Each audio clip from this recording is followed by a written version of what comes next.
The invitation. The Galactic Assembly Hall buzzed with activity as representatives from over 1,000 species gathered under the brilliant dome of living crystal.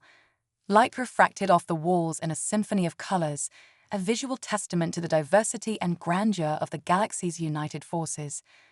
But today, the atmosphere carried an air of anticipation mixed with condescension. At the center of the assembly, a massive holographic projection displayed the image of Earth, the blue-green planet that was home to a species considered primitive by many in the galaxy. Zoltrax, the Garthop representative, stood up, his scaly form shimmering under the light. His voice echoed with disdain. "The humans are a young species, barely scratching the surface of what we consider advanced technology," Zoltrax sneered. "How they've managed to survive this long without destroying themselves is beyond me." Laughter rippled through the assembly.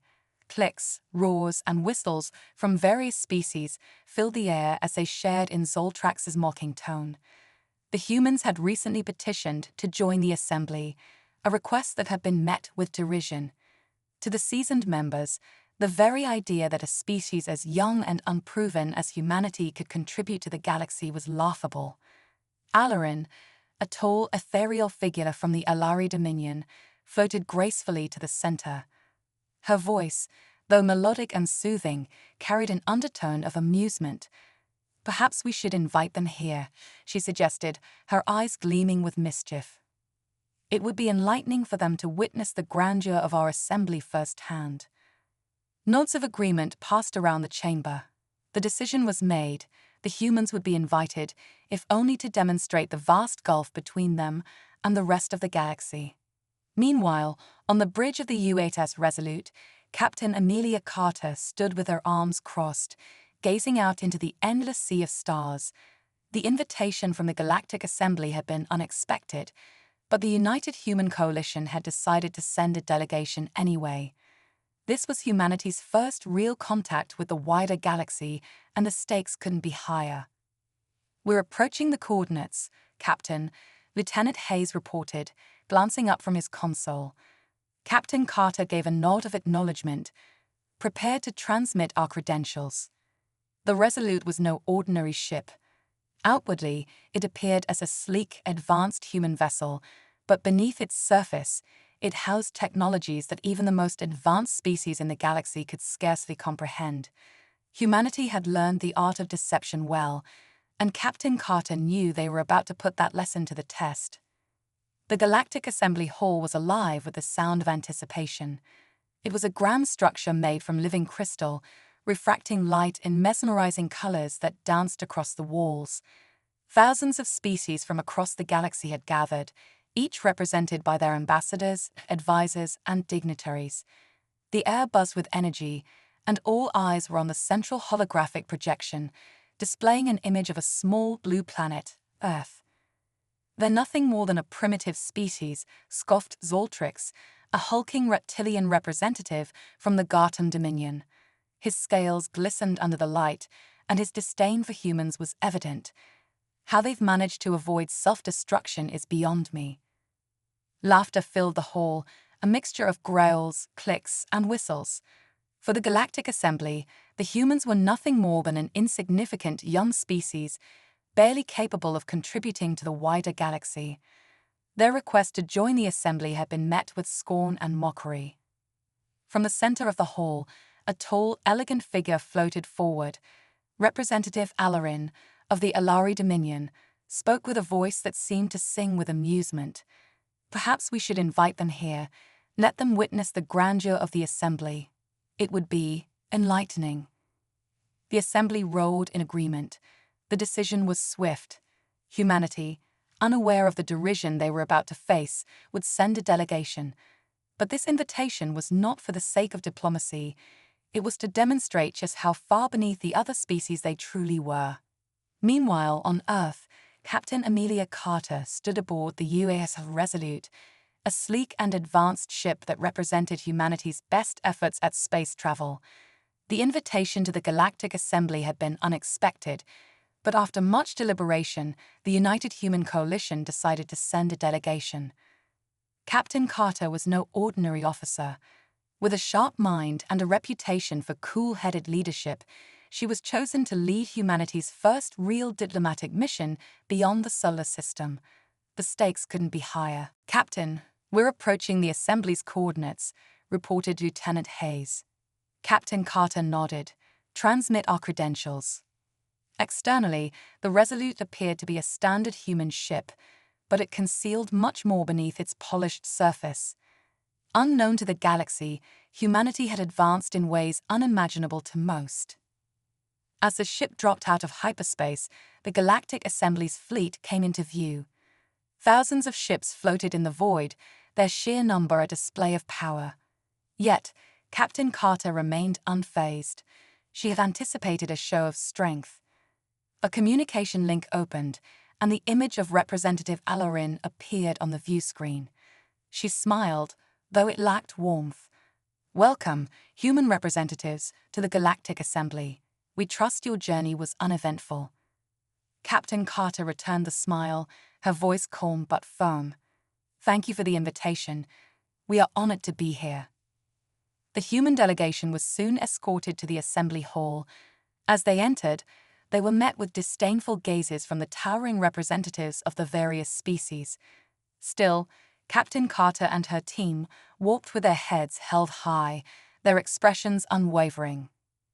Representative Alarin addressed the Assembly, her voice echoing through the grand chamber.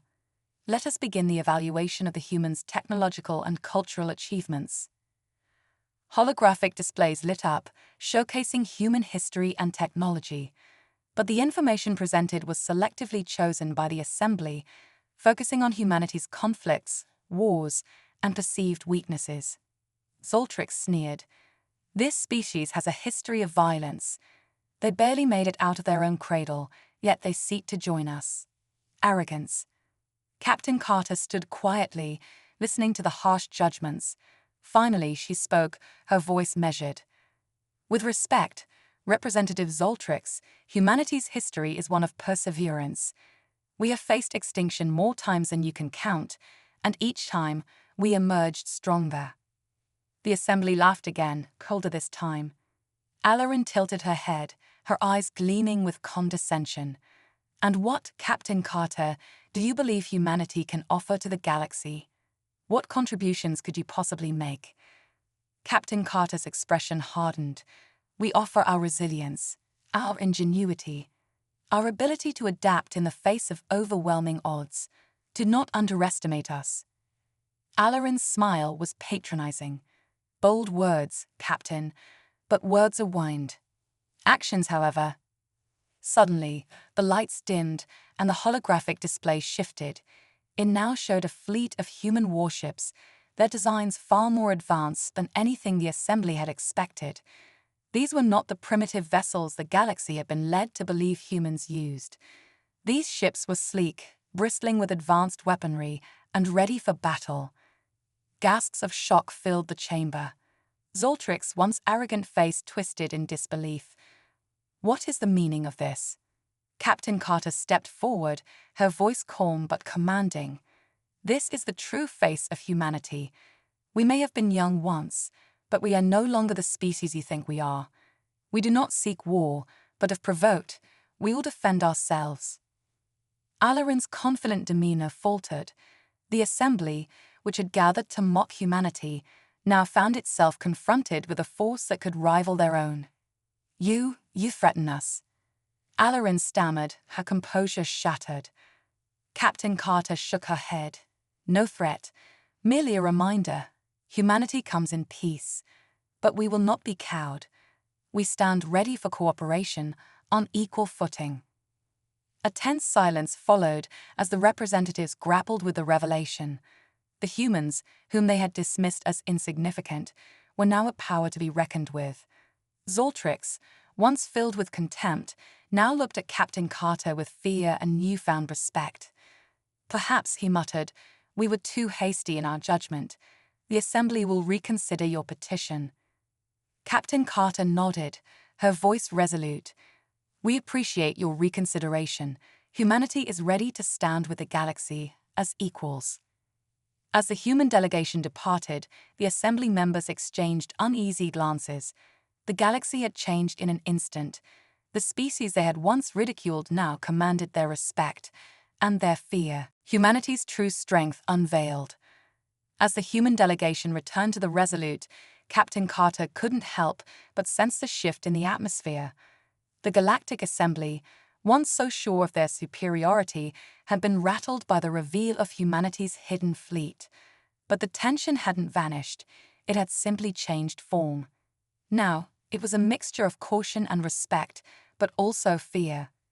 Inside the conference room of the Resolute, her team gathered to discuss their next steps. Lieutenant Hayes, ever analytical, broke the silence. That was intense. Do you think they bought it? They didn't have a choice.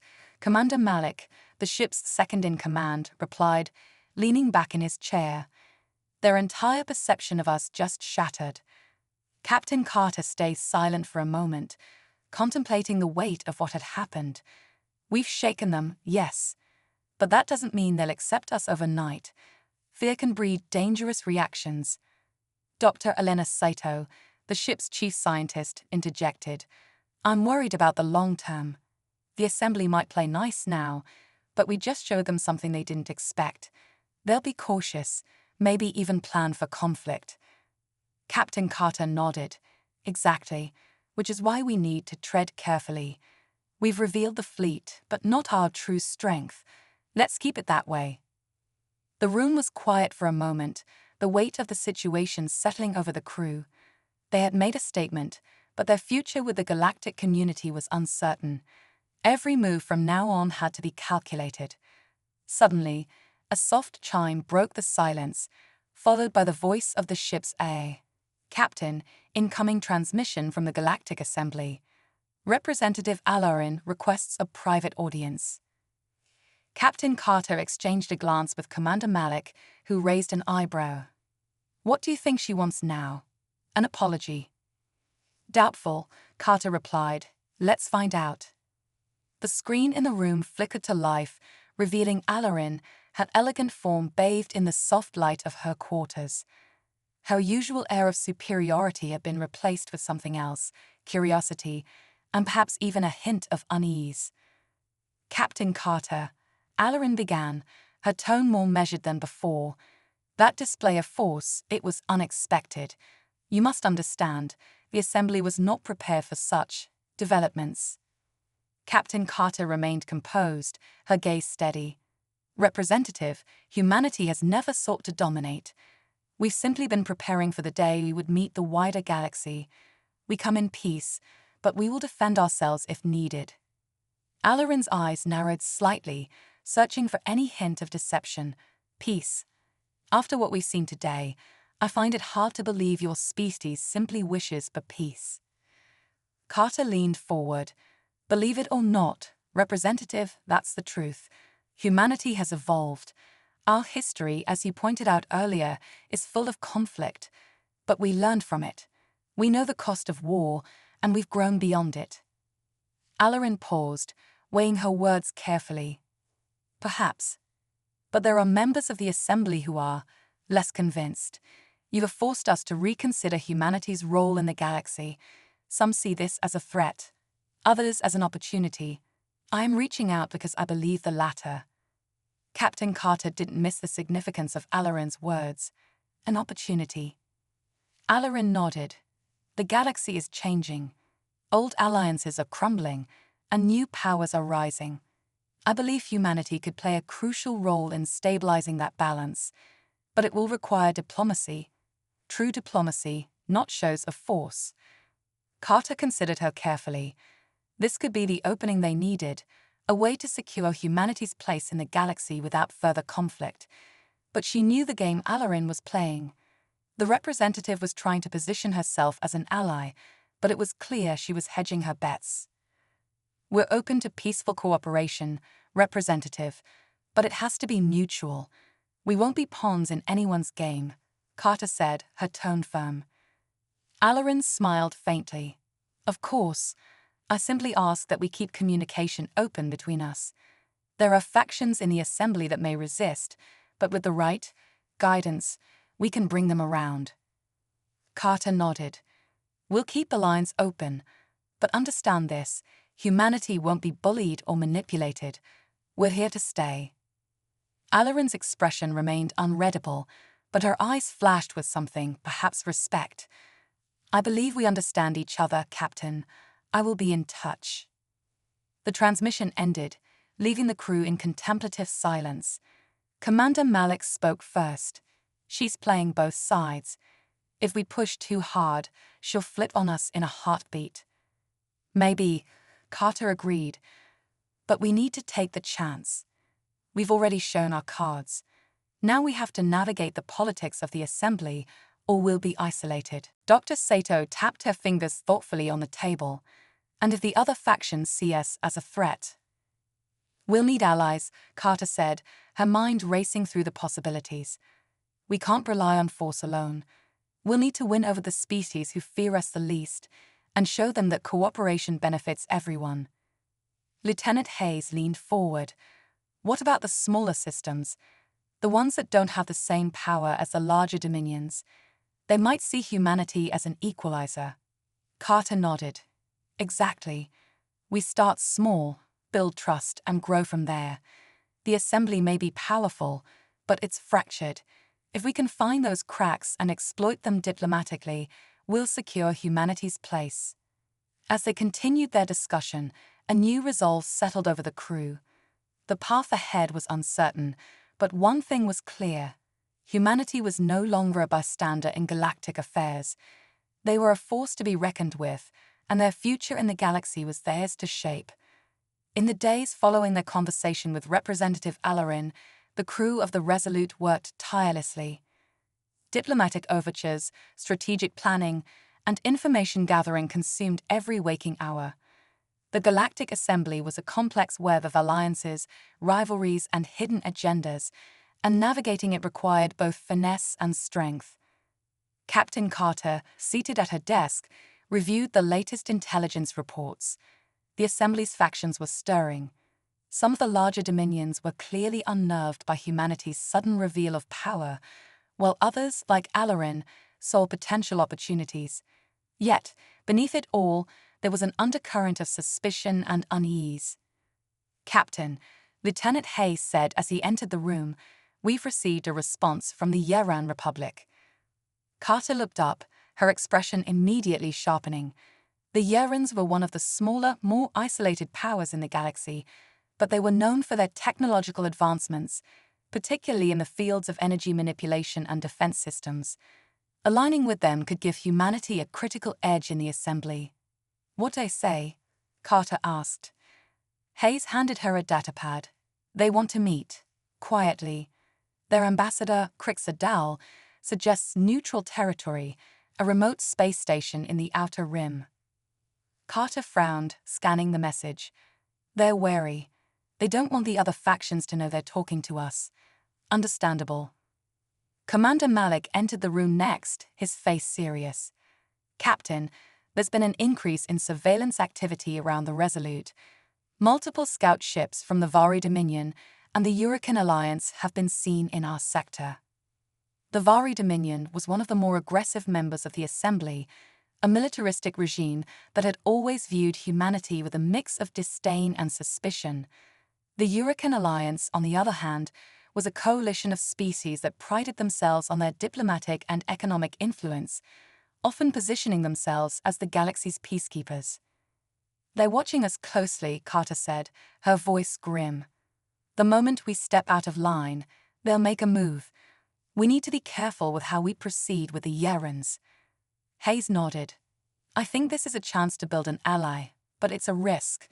If the Vari or Huracan factions find out we're meeting with them, it could push tensions over the edge.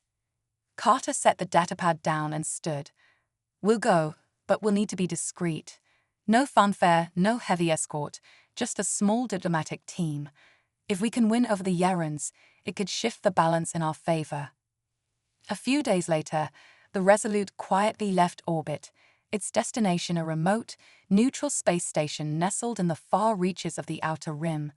The trip was uneventful, and the crew remained on high alert, scanning for any signs of being followed. So far, their movements seemed unnoticed by the larger factions. As they approached the station, Captain Carter, along with Lieutenant Hayes and Dr. Sato, boarded a shuttle and made their way to the meeting point. The station itself was an old, abandoned outpost from the early days of galactic exploration, now repurposed as a neutral ground for clandestine meetings like this. When they docked, they were greeted by Crixer Dahl, the Yaran ambassador. He was a tall, elegant figure with silvery skin and elongated features, his eyes sharp and intelligent. Behind him stood a small delegation of Yaran officials, all of them wearing similar expressions of cautious curiosity. "Captain Carter," Crixer said in a deep, melodic voice, "thank you for accepting our invitation. I trust your journey was uneventful." Carter extended her hand, which Crixer regarded with mild confusion before mimicking the gesture. "We appreciate the opportunity, Ambassador. The Yaran Republic has a well-deserved reputation for its technological innovations. We believe there's much we can learn from each other." Crixer inclined his head. "Indeed, your recent display of strength has certainly captured the attention of the galaxy, but I must admit, it was not the power of your fleet that intrigued us." Carter raised an eyebrow. No, Crixer replied. "It was your ability to remain hidden for so long. To have built such a force without drawing the attention of the Assembly, that's an impressive feat. It speaks to a level of strategic patience and ingenuity that we did not expect from humanity." Dr. Saito, ever the scientist, smiled slightly. "Humans have a tendency to adapt to difficult situations. We had a lot of practice." Crix's gaze lingered on Sato for a moment before he returned his attention to Carter. "We are at a crossroads, Captain. The Yaran Republic has long maintained its neutrality, avoiding entanglements with the larger powers. But the galaxy is changing, and we find ourselves in need of allies." Carter sensed the opening. "And you believe humanity could be that ally?" Crixer nodded slowly. "Perhaps, but we must understand each other first. What are humanity's intentions in the Assembly? Do you seek to dominate or to cooperate?" Carter held his gaze firmly. "We seek cooperation, Ambassador. Humanity has no desire to conquer or control. We know what war costs, and we've no interest in repeating the mistakes of the past. But we also won't allow ourselves to be bullied or manipulated. We're here to find our place in the galaxy, alongside others." Crixer studied her, his expression unreadable. "Bold words, Captain. Many species have entered the Assembly with similar intentions, only to be consumed by the power struggles that define it."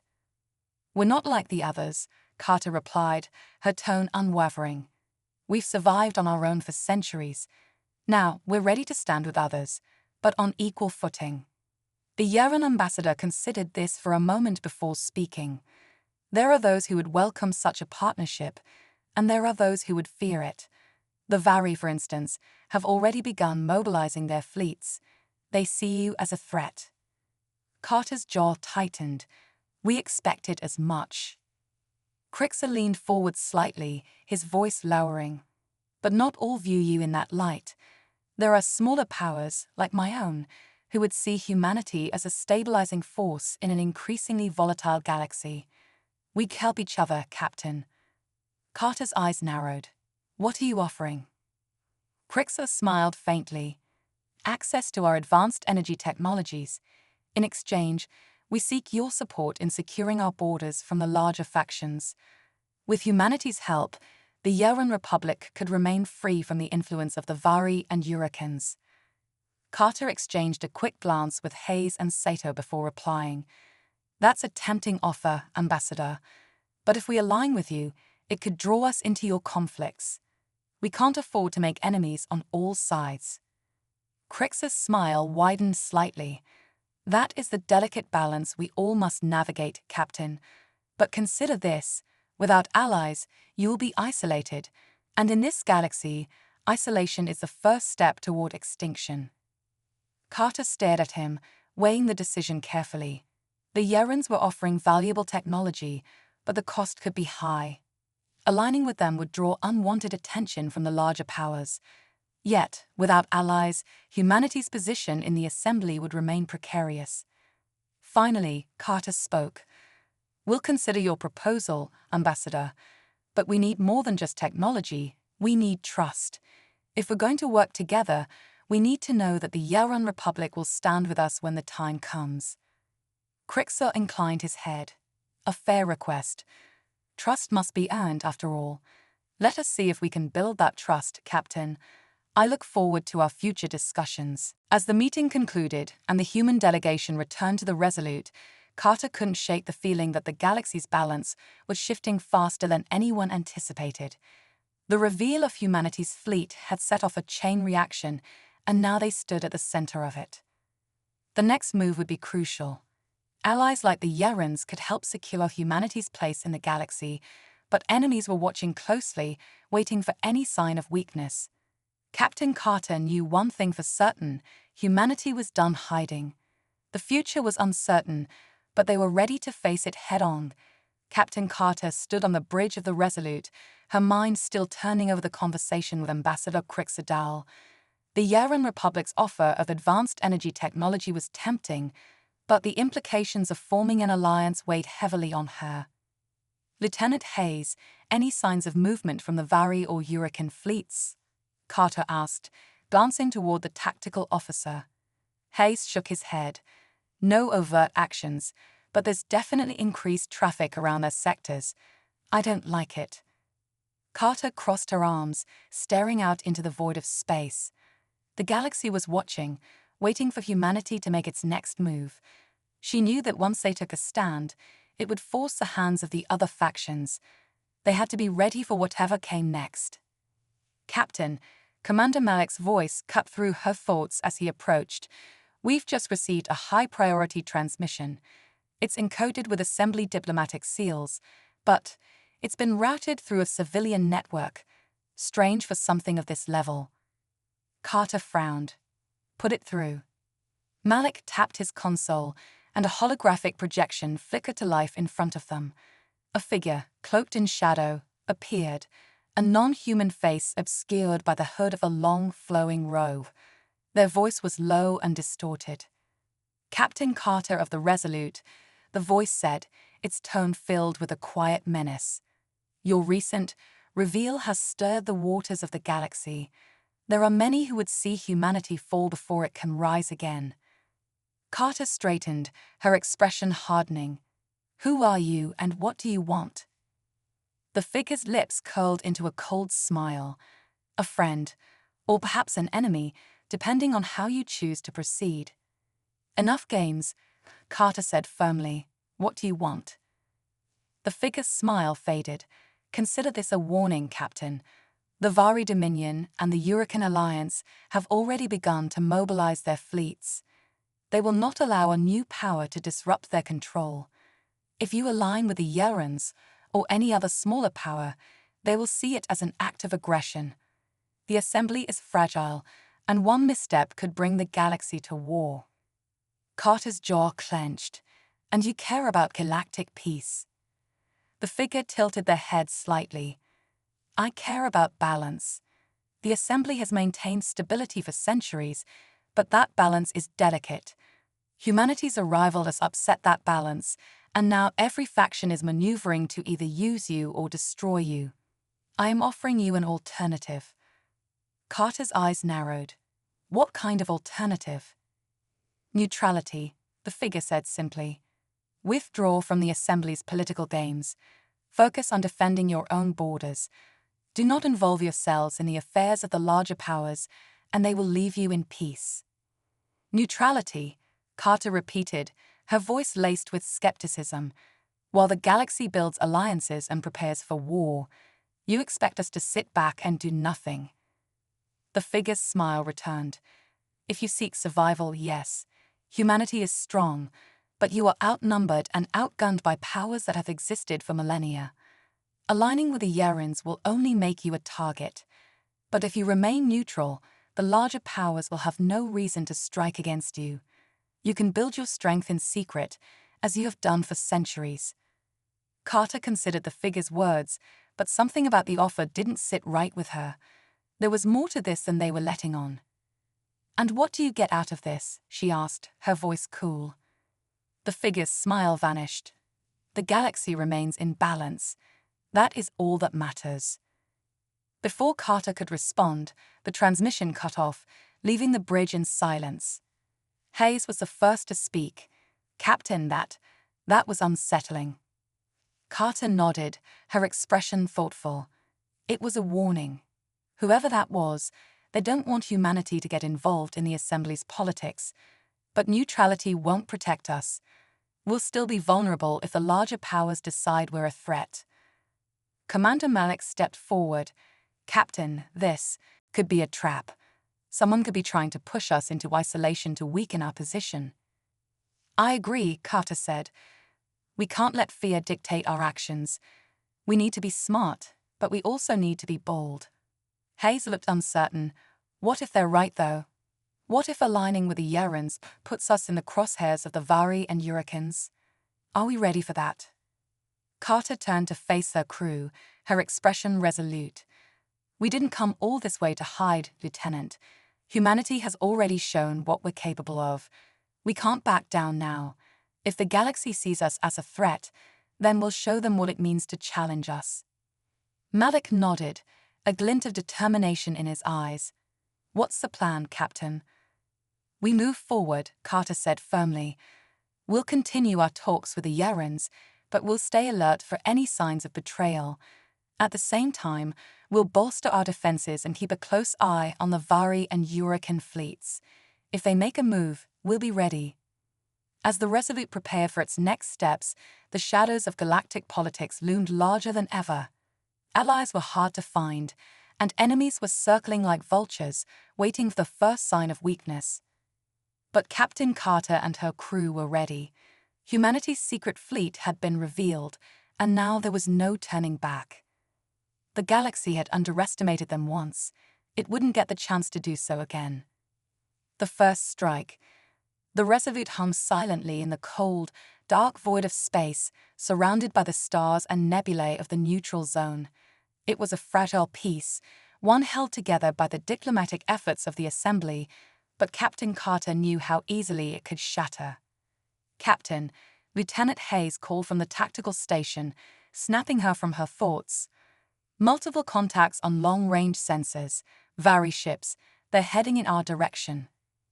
Carter's heart skipped a beat. This was sooner than expected. The Vari Dominion wasn't wasting any time after the Resolute's unveiling. "Numbers?" she asked, her voice steady despite the tension in the air. "Looks like a task force, 4 capital ships, escorts. But there's more. They're not alone." Hayes' face grew grim as additional readings appeared on the display. Hurricane ships are joining them. It's a combined fleet. Carter's blood ran cold. The two most powerful factions in the galaxy, who were almost always at odds with each other, were working together. And they were coming straight for her. "Estimated time until contact?" she asked, her mind already racing through the options. "At their current speed, they'll be within engagement range in 30 minutes, Hayes reported. Commander Malik stepped up beside her, his expression serious. "Captain, we can't take on both the Vari and Hurricanes. We have to get out of here." "That's exactly what they're expecting us to do," Carter said. "They want us to retreat, to show weakness.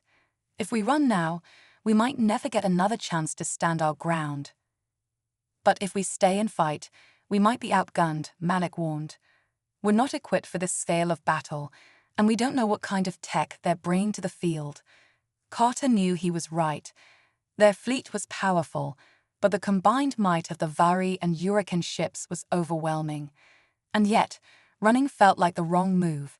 There had to be another way. "Patch me through to Admiral Asher on the Invincible," Carter ordered. Moments later, the image of Admiral Asher, the commander of the secret fleet, appeared on the main display. His stern face was lined with the experience of decades of war, and his eyes held the calm resolve of a man who had seen it all. "Admiral, we've got incoming. Vari and Hurricane fleets, working together. They'll be on us in less than 30 minutes. Asher frowned, his gaze narrowing. That's sooner than anticipated. They're testing us, Captain. They want to see what we're made of. I think they expect us to run, Carter said. But if we show our strength now, we could send a message that humanity isn't to be trifled with. Asher nodded slowly. You're right, but we can't fight them head-on. Not yet. We need to play this smart. Carter had already anticipated this. What if we draw them in, make them think they've got us cornered? We lure them into a trap, then hit them with everything we've got. Admiral Asher's lips curled into a slight smile. That's exactly what I was thinking, Captain.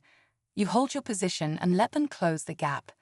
Once they're within range, we'll jump in from their blind side and catch them off guard. They'll never see it coming. Understood, Admiral. We'll be ready, Carter said, her voice filled with determination. Good luck, Captain. Let's show these arrogant bastards what humanity can do. The screen went dark as the transmission ended. Carter turned to her crew, who were already preparing for battle. All right, everyone, you heard the plan. We hold our ground and lure them in. Prepare all defensive systems and get the strike teams ready. We need to be fast and precise when the time comes. The minutes ticked by as the Vari and Huracan fleet closed in, their massive warships looming ever closer on the sensor display.